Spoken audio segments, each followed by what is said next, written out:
doghouse.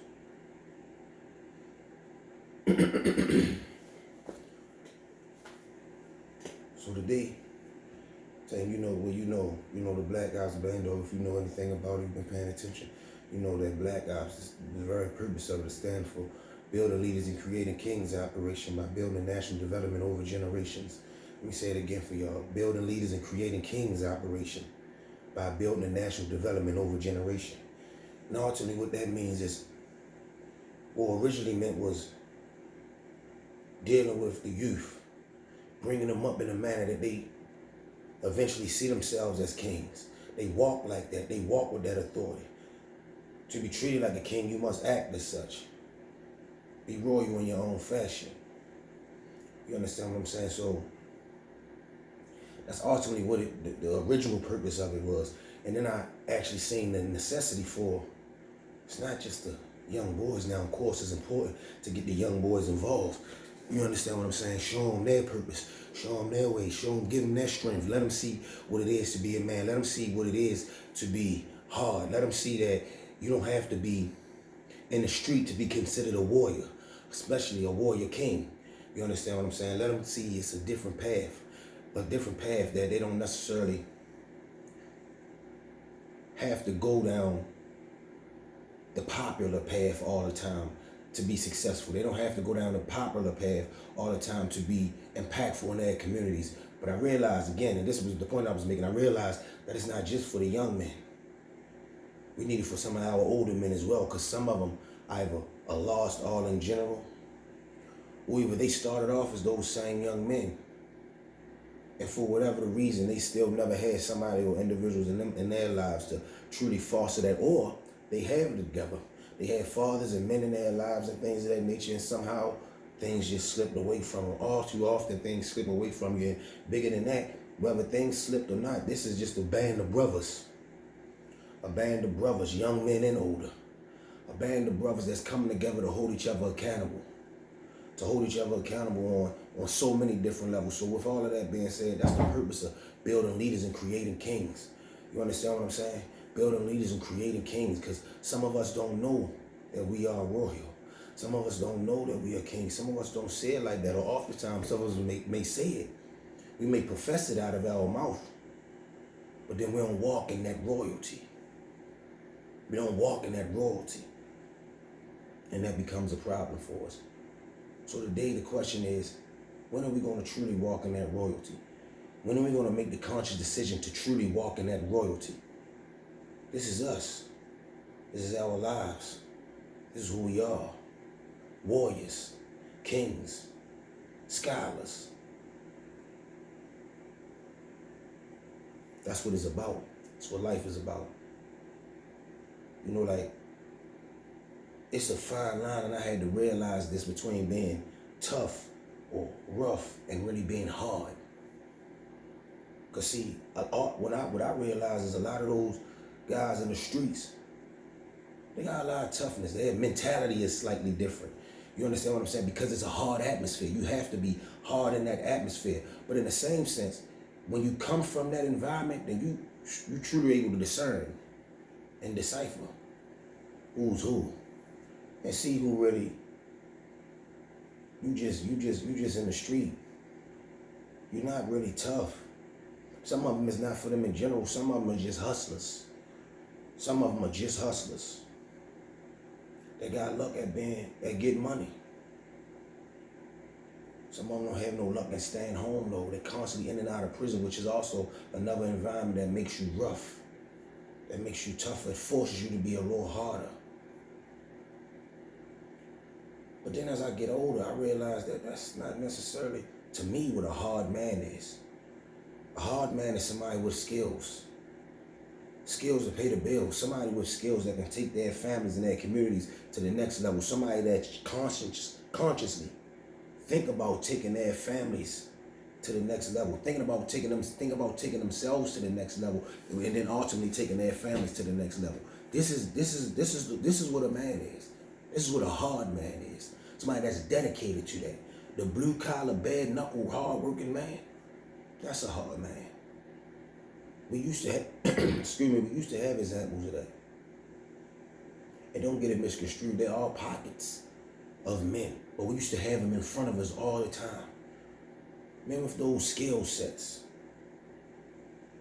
You know, carpenters, plumbers, HVAC technicians, electricians, engineers, diesel mechanics in general, like we had examples, we had numerous examples of the guys that went out and hunt. We used to literally have in my neighborhood, we literally had old men that had hunting dogs. We never even knew what the hell they were, because you know, we from where we from, it's all about pit bulls, Rottweilers. You get a little exotic if you get a Doberman. German Shepherds, it's about pit bulls, Rottweilers, and German Shepherds, things of that nature, and then a whole bunch of other little mutts run around. You get exotic if in where we come from, if you got a Doberman. You get exotic where we come from if you got an Akita or something along those lines. We didn't really have them. We had the normal, everyday dogs. We were mutts. But then you seen pockets of yards with kennels in there with these loud ass dogs just making all this damn noise every time you walk past, and you wondering like, why would anybody want them dogs? Like, what are they there for? And then you, as you get older, you realize, oh, they hunt.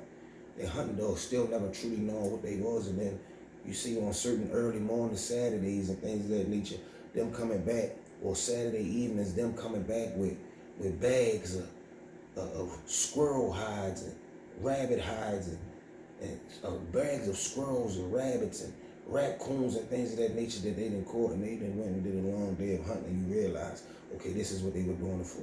That same guy, that same man, that same old head, he got vegetables growing inside of his yard. He's growing his own tomatoes. He's growing his own, well, we used to throw the tomatoes around like we ain't had no respect for it at all. Didn't really even take into consideration this man has grown food to sustain his family. Never even thought about it like that. We just, you know, just mischievous little kids. Cucumbers and things of that nature. And he called us doing it one time. Brought us in. And I forgot exactly, because again, mind you, we young, but he asked us, basically he had his taste, the cucumbers. He took them off of the plant. Washed them off, rinsed them off like the water hose. Took his pocket knife, cut them in half, cut pieces. Even that in and of itself was some of the hardest shit I see. You know, he go in the kitchen and go get a knife. He literally took out his pocket knife, wiped his pocket knife on his shirt, and started cutting the slices of cucumbers and was telling us, this is what it's for. That's what that's for. You see how you throwing it around in the alleyway and things of that nature, wasting it, giving it to rats and cats and wasting food. I don't grow up to be thrown around. I grow up to sustain my family. I grow up to take care of my family. You know, when we left, we laughed at him. Like, what is he talking about? But ultimately, what he was basically talking about is the fact that we need to consciously do things to sustain our families. The importance. He was giving us jewels that we didn't even realize at the time. And those are the hard men that I've grown to respect. Those are the hard men that I've grown to want to emulate. Those are the hard men that I'm speaking of. Those are the hard men that I want to bring back to our communities. Those are the hard men that our communities need. Those are the hard men that keeps the communities together. Those are the hard men that build and sustain those communities. Getting into these building trades and things of that nature, these hard trades, these skilled trades, those are the things that literally builds a community. Imagine you had a group of capable young men, on a regular that were skilled carpenters. Those are the ones that build the houses and other infrastructures that a community would need. The plumbers, that goes into the same thing. Running the plumbing that we all need to our different infrastructures in our housing and facilities and things of that nature. Electricians, same thing. Running the electric that we need. HVAC techs that control climate and things of that nature so that we're able to live comfortably. So that we're able to live comfortably. Guys that come in on heavy machinery, riding around on the Caterpillars and the Bobcats and the, things of that nature that's able to move the earth and move trees and things of that nature, clear the pathway in order for us to grow and sustain communities. Those mechanics that's able to pretty much build a whole car if they needed to, can repair anything on a vehicle. And then those skills translate over to smaller mechanics like working on the lawnmowers and riding lawnmowers and things of that nature. So they are also able to take on those tasks for the community. Engineers on whichever level, because there's several different engineers, so that can be on any different level. Several different forms of engineers. Science, technology, engineering, and mathematics. Those are our trades. A scientist is a tradesman. You understand what I'm saying? An engineer is a tradesman. Technology, somebody that's going into technology, the technology field and things of that nature, building robots or building AI, that's a trade. That's a trade. These are the things that we need to bring back. What we learn in school, I'm not saying throw it away completely. You add what's useful, delete what's useless, and incorporate to what's essentially your own. I'm not saying throw it away in its entirety. Some of it is useful. You understand what I'm saying? But you also still have to learn. You also still have to be pointed in the right direction. And who do you get pointed in the right direction by? Those men that truly have grown up and realized, and family members help them realize, or stronger men around them help them realize, men and women help them realize that it's something outside of that school system that you haven't learned. Okay, you've learned that, that they've taught you that Columbus discovered America. But in the same sense, in those very same stories, they're teaching how when he came to America, he seen native men and women there. So in one story, you tell us he discovered America, but then in the same story, in one voice you tell us he discovered America, but in the same voice you telling us that when he got there, was already people there. It don't make sense. It doesn't really add up. How in the hell did Columbus, or any man for that matter, discover a land that's already been inhabited and discovered by people countless years before? But that's not the story that I'm talking about. You take that story and you listen to it for its meaning. You listen to the moral to the story. You don't take it just as absolute. You take it for the moral of the story.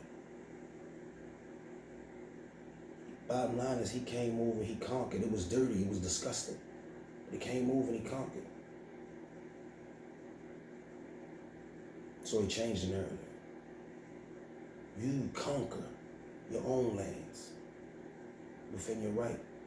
And when I say conquer your own lands, I'm not saying be this tyrannical individual that's literally traveling to different places and taking over someone else's occupied space. No, I'm talking metaphorically. Nothing in life is brand new or seen the sun for the first time. Not too many things in life has seen the sun for the first time.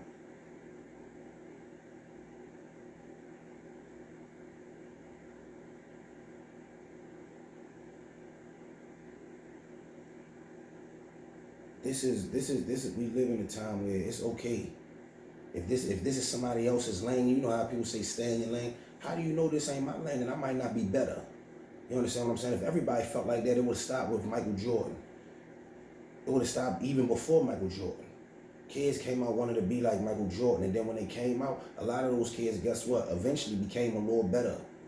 Their skill set developed and it became a little better, and you get your LeBron James, and of course that's still to be debated on whether or not he's better, but that's not the point whether he's better than Jordan. It's how much of a game he elevated. And he didn't even emulate, to be honest. His likeness behind Jordan, the way he plays, doesn't remind me of Jordan. Kobe was more Jordan-esque. And even Kobe took it to another level. AI. Kids grew up starting wanting to be like Vince Carter, start wanting to be like AI, start wanting to be like Kobe, start wanting to be like MJ. You understand? I mean, not MJ, start wanting to be like LeBron James. They started wanting to be like these men. But it was still pathways that was blazed before them. So that's what's meant. That's the moral to the story when you say you discover your own America. Land on it, claim it, rewrite the story. That's what's meant. It's not to take it literal. It's hypothetical. Because the more and more you start to do your research, you realize that really don't make sense. But again, that's another story. We're taking the moral to the story. That's why I'm saying that the biggest thing of being, the biggest thing that you have to take away from that is having to relearn and shape your mind to think like that.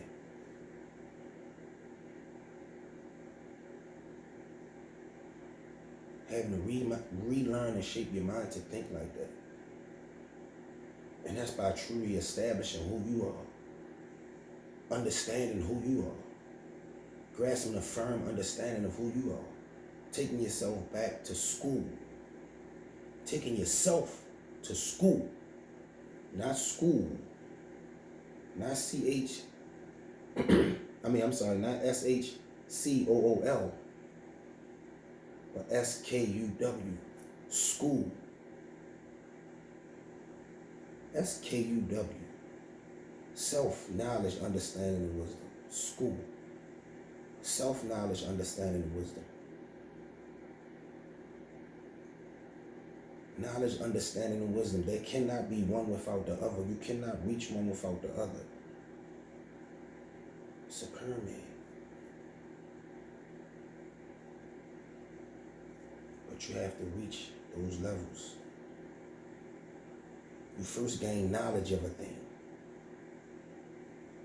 Once you gain knowledge, that doesn't mean that you're smart. That doesn't mean that you know exactly what's going on, that you have it all figured out. No, you just gained the knowledge. It was just brought to your attention. And then from you gaining that knowledge, is on you to do the work to truly grasp a firm understanding of that knowledge in which you've acquired. Grasping a firm understanding of that knowledge in which you've acquired. And then you've acquired that certain knowledge. And now you have a firm understanding on it. So much so that now that understanding becomes wisdom. You learn how to move, maneuver, and manipulate that in which you've learned. That knowledge in which you've acquired. You've understood it for so long. You've dealt with it for so long. You've understood it on such a great level that now you know how to manipulate situations to your advantage. That becomes wisdom. That becomes wisdom. That's the ultimate goal. You want to become wise in your knowledge. You want to become wise in your understanding. You want to become wise in your ways. That's a hard man. Live strong or die weak. You man shit. Building music, creating kings operation.